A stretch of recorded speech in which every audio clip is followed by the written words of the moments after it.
Plant friends, I've been dreading this, but it's finally time to clean my dirty ass plant room. It's gone from relaxing to overwhelming in here real quick, so we're gonna change that today. I started by bringing plants that would sort of be in my way into the bathroom, and then I grabbed a garbage can. I'm kind of terrible at throwing things away and putting things back where they belong. Besides a lot of that, I had a ton of sweeping to do, like a ton. I do like a lazy sweep every once in a while, but I almost never pull all of the plants out of the way and actually sweep to every corner of the room, so I was pretty proud of myself. I've said this before, but when you spend so much time keeping the plants from dying, you really can't focus on cleaning a whole lot. It's just not realistic. At least for me, it isn't. Anyways, after this, I had the urge to move my Mills bow over next to my fabric horse, so that's exactly what I did.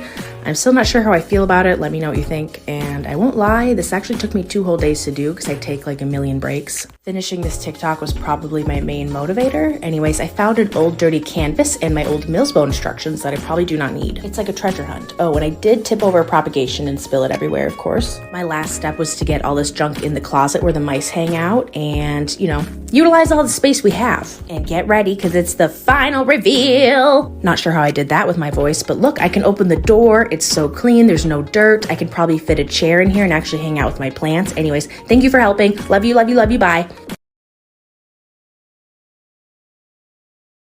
You guys want the good deals that you can go out and find, so let's go over some. Keep in mind that prices differ with location. I'm in Minneapolis, Minnesota. We'll start with the only one that I ordered online out of these. This is the variegated strawberry begonia. Here's what it can look like. It's technically not a begonia, but it's easier to say than saxifraga stolonifera variegata, which I probably said wrong. This little guy was $18. I've kept this plant alive long enough to actually recommend it. This is the Stromanthi Magic Star. I love everything about this plant, the top, the bottom. I don't give it any extra humidity, and it was 20 bucks. In my opinion, one should always be on the lookout for a good deal on a snake plant. I found this at a grocery store for only $10. This gorgeous plant is a Dieffenbachia camouflage. I had one of these recently and my cat wouldn't stop using it as a litter box, so it died and I liked it so much that I got a new one. This was $15 and oh my gosh, come on. If you guys didn't know already, I'm now a Syngonium slut, and this is one of many Syngonium confettis that I've gotten. I can't help myself, it's a great dupe for the milk confetti and it was only $10. And last, if you're looking for an easy care therapeutic plant, this like felted peperomia, I am obsessed. It's so cute and the undersides of the leaves are so fuzzy. This guy was $18. Let me know if you have any of these or if you're convinced on any, and have a good day.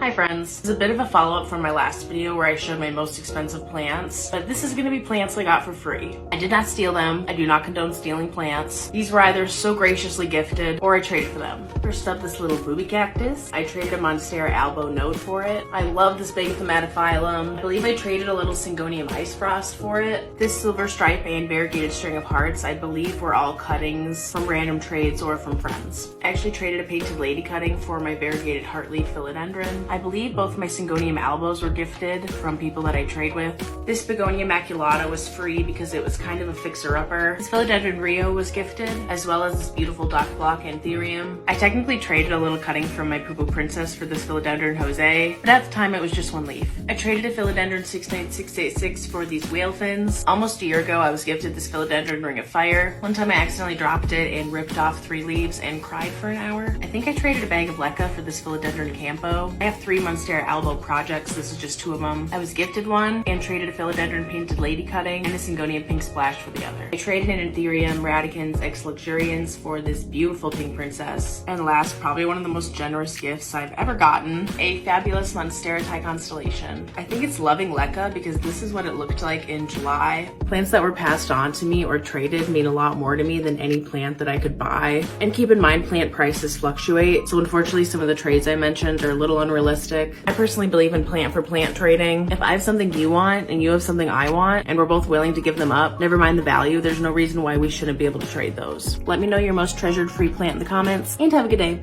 Hi friends, I've been going back and forth on whether or not to do this video for months now. I think because it's gonna make me sick, but screw it. These are my most expensive plants and how much I paid for them. To make it worse, I'm gonna add them up after I edit this. To get it out of the way, my most expensive one was probably this Gloriosum that is very thirsty. It was $250. I think this Philodendron Billy was $180. This Anthurium crystallinum Hope was $110. This Magnificum was $100. This crystallinum was also $100. This one makes me really sick to think about. Got this Florida Ghost probably a year ago and it was $120. I know. This philodendron El Chaco Red was 150. I think this 69686 was 120. This big Mexicanum was 180. Last, I think this Anthurium Bestiae was 175. I don't know what the total is. I do now. It could be worse, but it could be better. But if you want to make me feel better, comment your most expensive plant. It's very much okay if you don't have expensive plants. Save your wallet. Go trade cuttings. Plant friends, I want to show you one of my favorite planty places in the Midwest. This is Garfield Park Conservatory. Here's a look at the map. This place is absolutely huge. It's located just west of Chicago. I try and visit every time I'm in the area. It doesn't always happen, but look at the size of some of these houseplants. I mean, plants that we keep as houseplants that are probably not meant to be inside. Look at the size of this oxalis and then this Hoya, and look at this big peperomia. I could never. And then, okay, this is a bunch of calatheas. I'm losing my mind. My favorite areas are probably the aeroid house and the fern room. It's look at that stingray. I lost my cool for a second. This is the desert house, very dry, lots of cacti, aloe, all that stuff. For once, this room was like 80 degrees, so I could walk around and enjoy the scenery. Sometimes it's like 100 and I have to run through really fast. Look at the fucking size of it. Before we were in a panorama, they used to have like seating everywhere so you could sit down and enjoy the scenery. But now you gotta just walk around and enjoy it. Look at this Capria. Are you joking? And then, oh my God, this Thai constellation. Oh, that is why I'm Team Thai. I'm Team Thai constellation all the way. If you thought we were done, we were not. We're going through the fern room now. Look at all this. There's so much crap hanging everywhere. I mean, not crap, it's beautiful crap.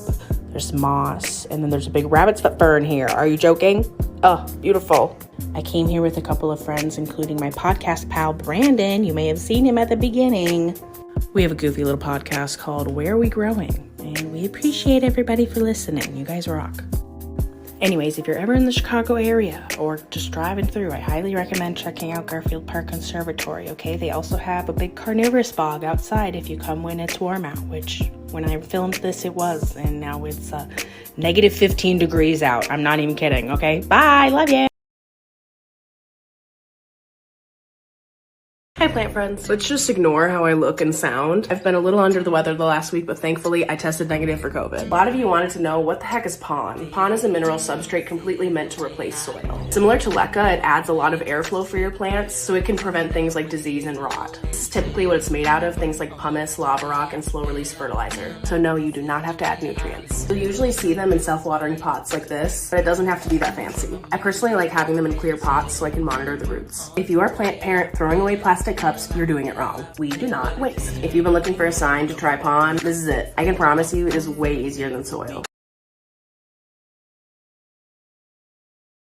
Hi plant friends. I get asked a lot about what plants to try in leca or pon, so we're gonna go over some. First up, alocasias. They love it. Look at this new leaf. Are you kidding me? Number 2, Hoyas. I do not have fancy setups. See, but I can assure you, you will not regret it. I don't have one to show you, but if you've struggled with pilea in the past, especially in soil, please try it in leca or pon. I'm serious. Some people might disagree with me, but begonias. This thing is living its best life in leca. And last but most certainly not least, philodendrons. This painted lady was the first plant I ever had in leca. Unfortunately, she's extremely neglected, but you wouldn't know. Help your fellow plant friends by commenting what plants you have in semi-hydro. And have a good day.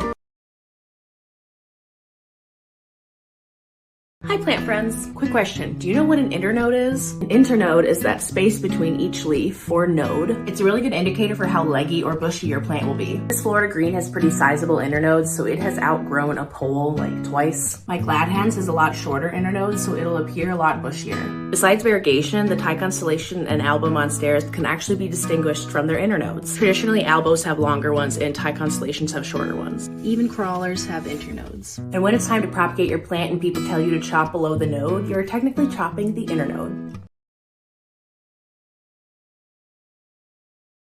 Hi friends, this is not a plant update I thought I'd be making, but my big beautiful lemon lime Miranta is now very bald and sad. This happened because I moved it upstairs because I didn't have room for it downstairs, and I forgot to bring it down to water it, and also continuously forgot to bring water up to it. For reference, I have this other big one in my plant room which lives this close to the bathroom, so it actually gets watered in time. After watering it, I had to cut a majority of the leaves off. It sucks, so please let this be a reminder that your plants and your plant routine has to be convenient for you.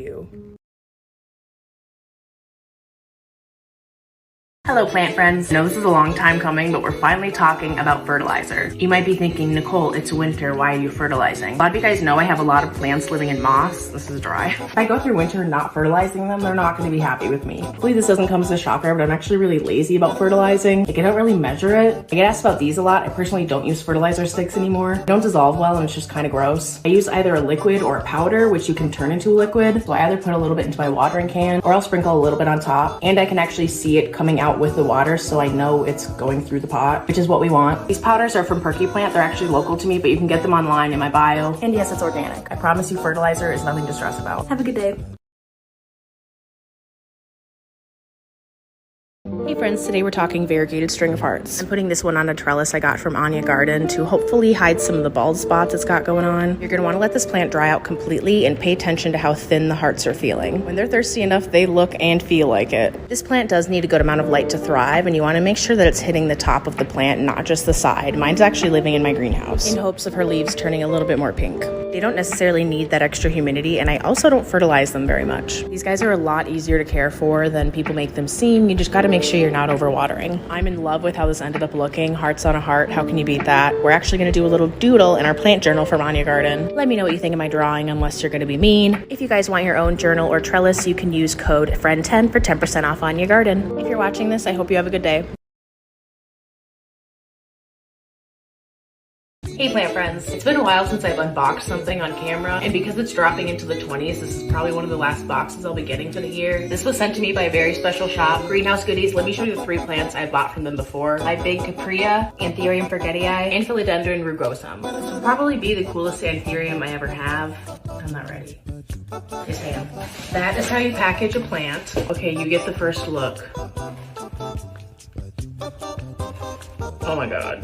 Holy crap. I could cry. This is the one and only Anthurium Dock Block F3, the Michelle X Zara, which is a hybrid of these 2 plants. It's so red and dark and veiny. This one's getting a special pot. You guys are always asking me for shop recommendations, so go check out Greenhouse Goodies. They do have an Etsy, but specifically go follow them on Instagram. Morgan's collection is amazing. Now I'm gonna go stare at this the rest of the day. It's even more beautiful in person.